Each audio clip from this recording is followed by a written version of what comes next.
กราบสวัสดีเนาะหมู่เพื่อนหมดทุกคนเนาะคลิปนี้มาพบกับซองคิงบันเตยุโรปเนาะมารีวิวก่อนเกมเนาะศึกยูฟ่าแชมเปี้ยนลีกเนาะรอบ4ทีมสุดท้ายเลขที่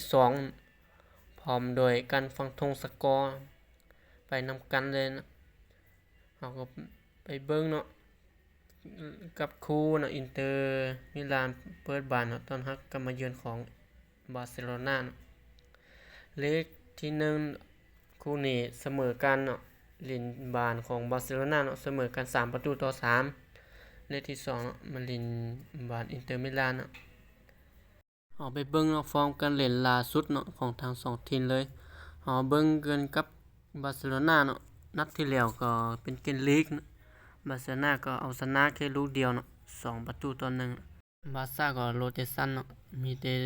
ตัวจริงมีแต่เปรดี้คนเดียวเนาะฝ่ายอินเตอร์มิลานก็ฟอร์มล่าสุดก็เอาชนะแต่ลูกเดียวเนาะเวโรนาก็มีการโรเตชันคือกันจงตัวจริงเนาะไว้เจอกันเลขที่2เนาะยูฟ่าแชมเปี้ยนลีกไปเบิ่งกันเนาะเสียผู้เล่นตัวจริงของทั้ง2ทีมเนาะที่สนามจูเซปเป้เมอัซซาของอินเตอร์มิลานเนาะโค้ชของฮันซิฟลิกเนาะบาร์เซโลนาเนาะมาโดยแผน 4-3-2-1 ผู้รักษาประตูก็จะเป็นเชสนีเนาะแบ็คขวาเนาะชูคุนเดบัดเจ็ตนัดที่แล้วก็ต้องเสิร์ฟเป็นอิลิกาเซียเนาะลงมาแทนที่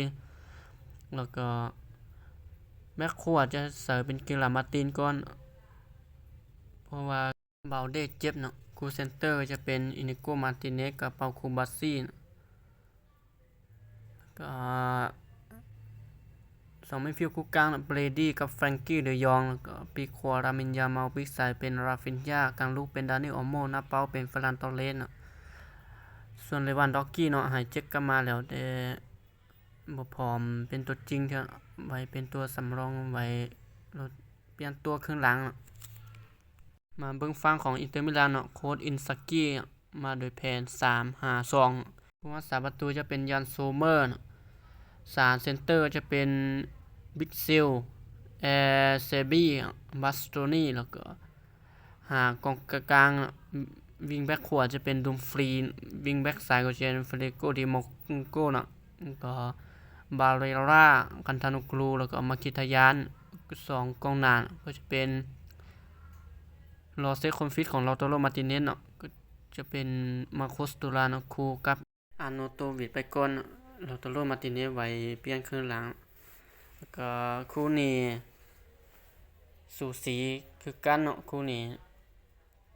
เลือกแรกก็เสมอ3-3เลือกที่2นี้ต้องได้เปิดบ้านเซอร์กันเนาะ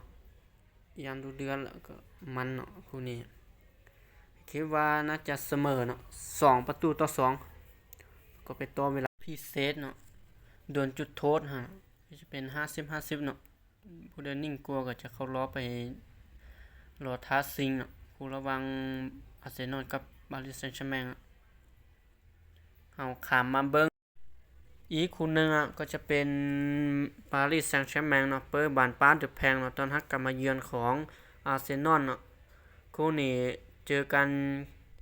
นัดแรกเนาะก็จะเป็นปารีสเนาะไปบ้านอาร์เซนอลเนาะชนะ1-0จากอุสมันเดมเบเล่หลังจากนั้นก็บ่มีประตูเกิดขึ้นเนาะจบเกม1-0ไปเบิ่งเนาะฟอร์มการเล่นล่าสุดของทั้ง2ทีมเนาะอาร์เซนอลก็จะแพ้ให้บอลมันส่วนปารีสก็แพ้คือกัน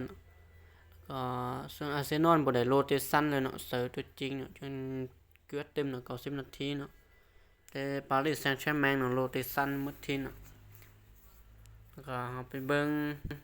หลายอันของ11ผู้เล่นตัวจริงของทั้ง2ทีมแล้วเนาะมาเบิ่งกับมิเกลอาร์เตต้าเนาะโค้ชของอาร์เซนอลเนาะมาโดยแผน 4-3-3 เนาะผู้รักษาประตูจะเป็นดาวิดรายาเนาะแบ็คขวาจะได้เบนไวกลับมาเนาะแบ็คซ้ายจะเป็นเลวิสชิคิลลี่เซนเตอร์จะเป็นวิลเลียมซาลิบากับเควิออ3มิดฟิลด์ตัวกลางก็จะเป็นโอเดการ์ดเนาะโทมัสปาเต้จะพ้นโทษแบนเนาะกลับมาเนาะก็จะเป็นโทมัสปาเต้แล้วก็ดีแคนไลน์เนาะขึ้นมาเบิ่งแนวลุกเนาะปีกซ้ายก็จะเป็นมาร์ติเนลลี่เนาะปีกขวาจะเป็นบุคาโยซาก้าเนาะหน้าเป้าจะเป็นเซอร์มิเกลเมเรโนเนาะทอสซาก็พักไปก่อน เอาข้ามมาเบิ่งเนาะฝั่งของปารีสแซงต์แชร์แมงเนาะหลุยส์เอลิเก้เนาะโค้ชของปารีสแซงต์แชร์แมงมาด้วยแผน 4-3-3 คือกันเนาะผู้รักษาประตูก็จะเป็นดอนนารุมม่าแบ็คขวาจะเป็นฮาเคมีแบ็คซ้ายจะเป็นนูโนเมนเดสเนาะ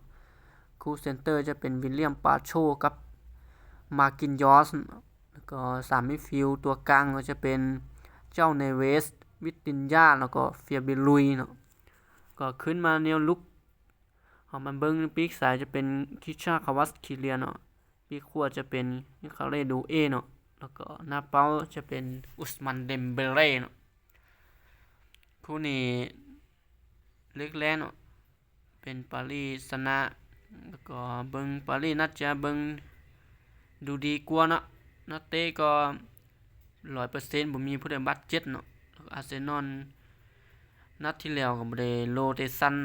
ตัวจริงเนาะมันอันนี้นี่เมื่อยแน่นอนเนาะเจอกับปารีสเนาะเป็นงานยากสำหรับที่จะพิดเอาชนะปารีสเนาะคู่นี้ไปฟันธงเสมอเนาะ2-2เนาะเป็นปารีสเข้ารอบเนาะโดยสกอร์รวมเนาะ3-2เนาะเขาสิงเนาะคู่ระหว่างบาร์เซโลนากับอินเตอร์มิลานเนาะเอาไปเบิ่งกันเนาะว่าผลการแข่งขันจะออกมาจังได๋เนาะคืนนี้กับมื้ออื่นเนาะแล้วก็นี่เป็นการออกความคิดเห็นเนาะการฟังธงสกอร์ของข้อยเนาะถ้าผู้ใดมีความคิดที่แตกต่างกันก็สามารถคอมเมนต์ไว้ได้เนาะก็คลิปนี้เนาะจบเพียงเท่านี้ลาไปก่อนเนาะไว้เจอกันคลิปต่อไป